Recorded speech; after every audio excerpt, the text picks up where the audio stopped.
Welcome to this Zoom election 2020, Indiana State Senate District 40. No incumbents. There are three Democratic candidates. And with me today, I have Trent Feuerbach. We did also have Shelley Yoder and John Zodi. No official Republican candidates yet for this election. So let's just begin. Trent, thank you for being here. And why don't you just tell everyone a little bit about yourself, who you are, for those who are joining this and don't know about any of our candidates yet. Well, I'm a native of Bloomington. I was born in Bloomington Hospital, and I graduated from Bloomington High School North and then Purdue University.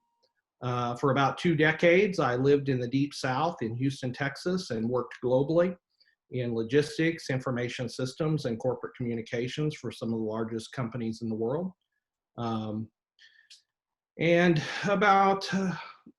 came back to Bloomington because my father was terminally ill. He was in a nursing home, and I came back to spend time with him, and he finally passed away, and I'm still here. So glad to be home, glad to be back in Bloomington and not in the metro areas of Houston. What makes you the more viable option of the candidates? Why vote for you? Well, I actually have business experience. The other two candidates, when I look at their records, I think, what have they done? I know they've been engaged in politics, but what have they really done for voters in Monroe County? We need someone who understands business, especially in this time when we're about to go through a recovery from COVID-19. We need somebody who understands business needs, particularly small business needs, because this is what's going to get us back online. This is what's going to get our economy moving again. I am a progressive. I do have progressive ideas, and I want to see those ideas be effective in Indianapolis as opposed to fighting over issues like gun control. And I want to help the rank and file Democratic voter as opposed to the institutions. Now, you do have some background in politics. You can update me if I'm wrong. In 2014, you ran for Indiana's 9th district of the U.S. House. You did drop out, though, right? And you were a Republican, though. You ran as a Republican. I didn't drop out. Okay. And I did not run. The Republican Party sought to kick me off the ballot. They claim to be the grand old party and be inclusive of others, but they really didn't like my ideas. And the Monroe County chairman at the time, Steve Hogan, challenged my ballot access, and the state election commission booted me off the ballot. I didn't realize it was so hard to get on the ballot in the Republican Party. My roots as a Republican, you have to understand Texas. Texas votes 90% Republican. If you want to have any influence in politics in Texas, you have to vote Republican. I was engaged in Republican politics in Texas, trying to tone down some of their crazy ideas. And when I get back to Bloomington, I am an independent voter. I don't think anybody is truly left or right. We all have different ideas that we stand for individually. And I'm the same way. And, I found that there was no place for me in the Republican Party here in Bloomington. And I feel just as at home and comfortable in the Democratic Party as I did in the Republican Party. Let's get a little bit into the coronavirus pandemic. Can you tell us a little bit about how you feel state leaders have reacted to this and what you have done? What would have you done if you were an elected leader here in Indiana? Well, the point is our leaders didn't react. They didn't do much. In order to fight this disease and to get things, back to the normal way they were, we have to know what's happening. There is zero effort here in Indiana to do antibody studies statewide. I was looking at the numbers this morning. Our testing rates are declining, and yet our incidents of infection are still on the increase. Indiana, per capita, we're not testing people as much as other states are. This is the home of Eli Lilly and Roche. Why is it that we as Hoosiers are taking a second seat, a second fiddle to these other states? Are we not important? And I think the governor is not doing enough to figure out where we are. He's trying. It's like the blind leading the blind. Um, you know, all you have to do things different is actually do something. And I would do something. Of course, we don't know what's going to happen in January in terms of the pandemic, but let's say you take this seat in January. The economic recovery is going to be an ongoing thing no matter what. I guess we can count on that. That's going to happen. Sure. What would be your role in helping Indiana's economy get back on track? Well, we have to take care of state employees and state workers, particularly here in Bloomington. We have Indiana University. If Indiana doesn't come back in the fall, if the students don't come back, that's a huge hit to our economy locally. The good news for Indiana is in years past, we've run budget surpluses. I have a degree and background in economics and finance, and I can tell you there's lots of credit available from the Federal Reserve right now. Indiana and our state legislature and governor need to get on the ball. We need to issue state bonds, and we need to finance government for next year. We're going to need it. We're going to need to borrow some money. We don't need to cut back on state employees' salaries, and we don't need to cut back on programs. We have to have this to move forward and to recover. So we better get on the ball right now. During the pandemic, how does a campaign get run? I mean, how are you running your campaign now during this pandemic? And do you feel like maybe the election's being a little bit lost? It is lost. How do you go door to door? I had planned to go knocking on doors in neighborhoods here in Bloomington and around the county. And just as I was getting started with those ideas, it's like, wait, if I knock on somebody's door, they're going to hate me.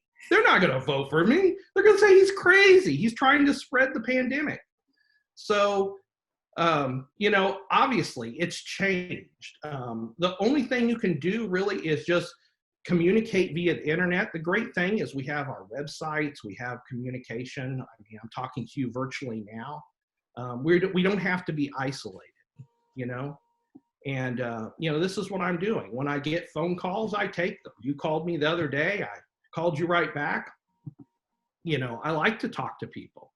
So, you talk to people that want to talk to you, but you don't harass them either. And you don't go knocking on their doors in the middle of a pandemic.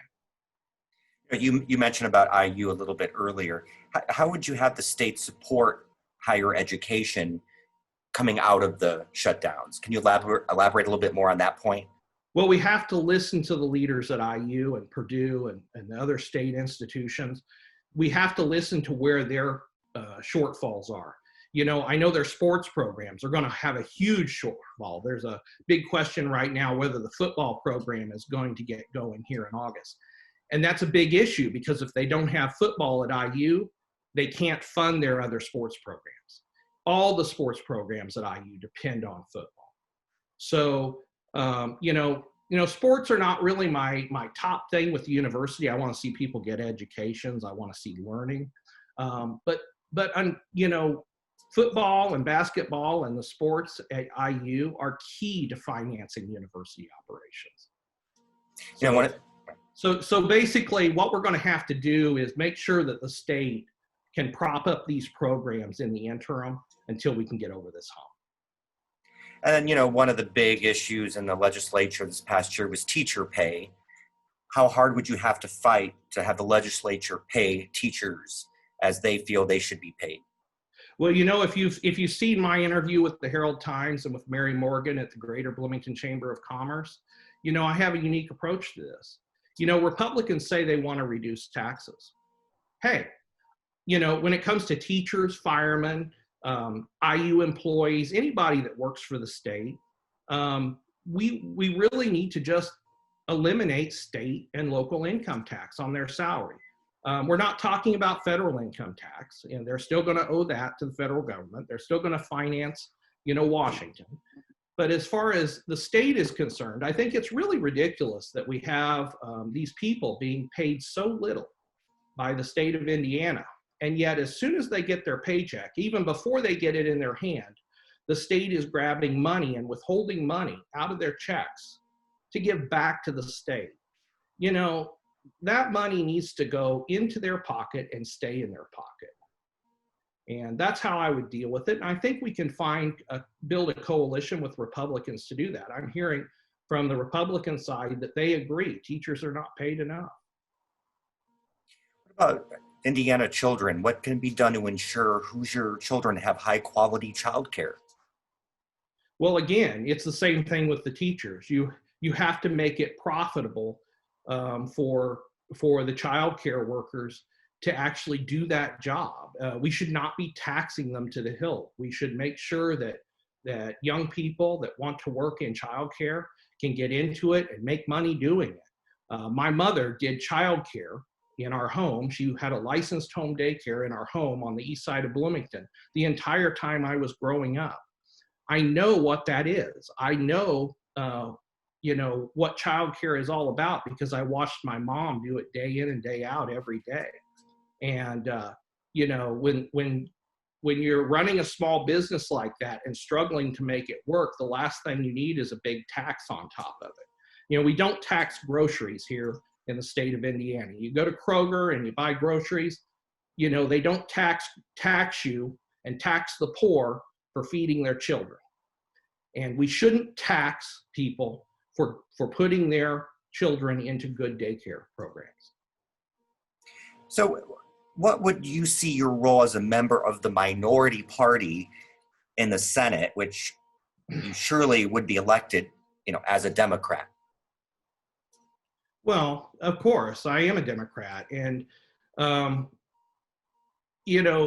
again, you have to build coalitions with people in Indianapolis. It is heavily Republican. It is heavily conservative. How do you do that? What you do, Joe, is you figure out what things you actually agree on. And you work with them on that. In business, I worked in a diverse organization. I was working with senior managers in multiple countries all over the world. I was traveling to Europe every 3 months to work on projects. You have to be able to work with people that are different from you. I've done that in my career. And I will keep an open mind and work with Republicans. And if we can find some small agreement, we'll work on what we can agree on and not throw the whole thing out the window. Last question, really kind of a two-parter. What's the biggest challenge facing District 40? And then how would you compare that to the biggest challenge facing Indiana? And then attacking that in 2021 if you take this seat? Well, the biggest challenge clearly facing District 40 right now is a direct result of the pandemic. It's this insecurity and not knowing what's going to happen with IU. And what I would do as a state legislature, what I would like to see us doing statewide is make sure that we're giving support and confidence to the people of Bloomington that the state is going to back up and fund this critical institution, not just here, but Purdue University and other universities in the state. We need to make sure that the employees here are not so fearful for their jobs that they start running and trying to work in states where they have more security. If we're going to truly recover here in Bloomington and statewide, what we've got to do is get rid of the volatility. In economics, you've got to deal with the volatility. Volatility kills. And that would be my emphasis, is to make sure that we issue enough state bonds to get us through this gap and put us back on an even keel.